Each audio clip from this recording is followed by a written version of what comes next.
Hey guys, welcome back. Today I'm teaching you how to make eggless mayonnaise right at home. That means if you don't have access to the many vegan mayonnaises that are out there these days, you can make it at home with easy to find ingredients that you can buy at your local store, super inexpensive. And what I'm gonna do is I'm gonna teach you the base for a standard mayonnaise, and then we're gonna transform that into tartar sauce and also garlic aioli, so you have 3 for 1. Let's get started.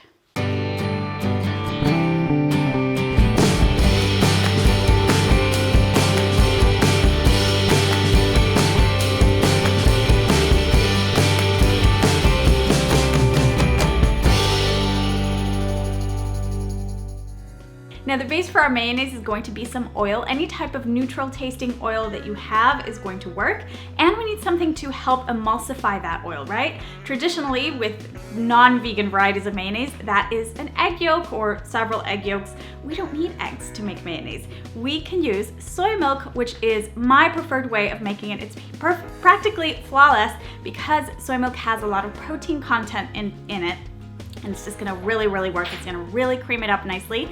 It doesn't work with all types of non-dairy milks. So if you can't eat soy, if you're allergic to soy, try to find a non-dairy milk that is on the richer side and higher in the protein content. In my experience, it really gives this texture when you use soy milk instead of other types. So we're gonna add that in here and we're gonna use a hand blender. You can also do this in a standard blender, but I feel the hand blender is the fastest way. We're gonna add this in, and of course we also need to flavor our mayonnaise, but that's gonna happen a little bit later. You wanna place your blender and not move it too much initially until this becomes emulsified in the bottom.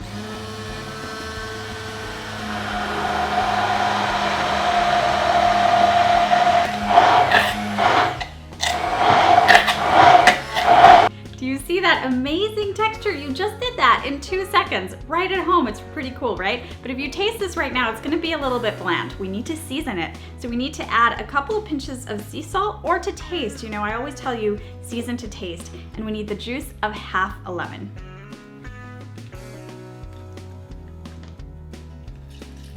Now we mix all of that together and we taste to see if it's to our liking. You can adjust this any way you like. You can add spices to this, and now you're gonna see our 2 variations for tartar sauce and garlic aioli, which are awesome. Now, if it doesn't work out with the first milk you try another one. Try different types of soy milks. The ones that are on the richer side will give you the best results. So I'm gonna taste it, see if we need to adjust.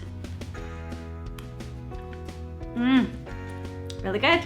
What I've done is I've divided our mayonnaise in 2 parts just to show you the 2 variations. You can leave it as is, you can create your own. So we're gonna make tartar and garlic aioli. I'm gonna set this one aside. We're gonna start with our tartar sauce, which is really simple. And of course, each person has their favorite version, right? But to make a very basic tartar sauce, you're gonna use your mayonnaise base. And we're gonna add lots of chopped pickles. Some people love to add capers also. You can feel free to do that. Some people love to add a little bit of hot sauce, and that's also awesome.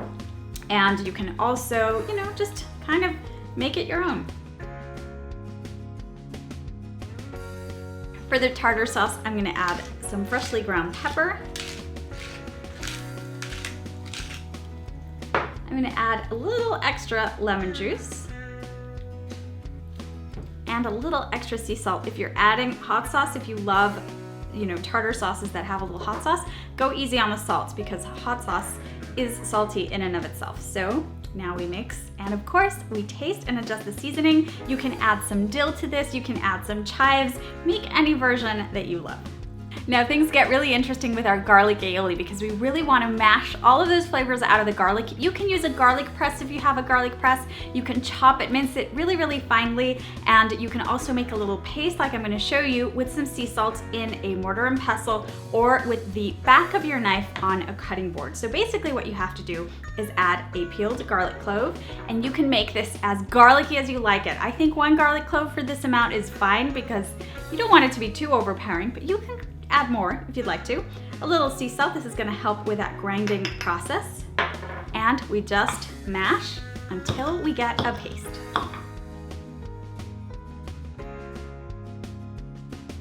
what you want is a little paste, kind of a garlic paste. That's what we want. If you don't have one of these, just use the back of your knife and really smush it together with the sea salt here in your cutting board. Now we just mix this together. It doesn't look like a whole lot, but it's powerful. For this, we're also gonna add a little bit of freshly ground pepper and an additional squeeze of lemon juice, just like we added in the last one. Let's give it a taste. Wow, that's powerful, so delicious. Now you can add lots of stuff to this aioli. You can add sriracha sauce and make it a sriracha aioli. You could add some onion powder or some onion flakes and make it into a kind of onion dip. So, I mean, there are so many options.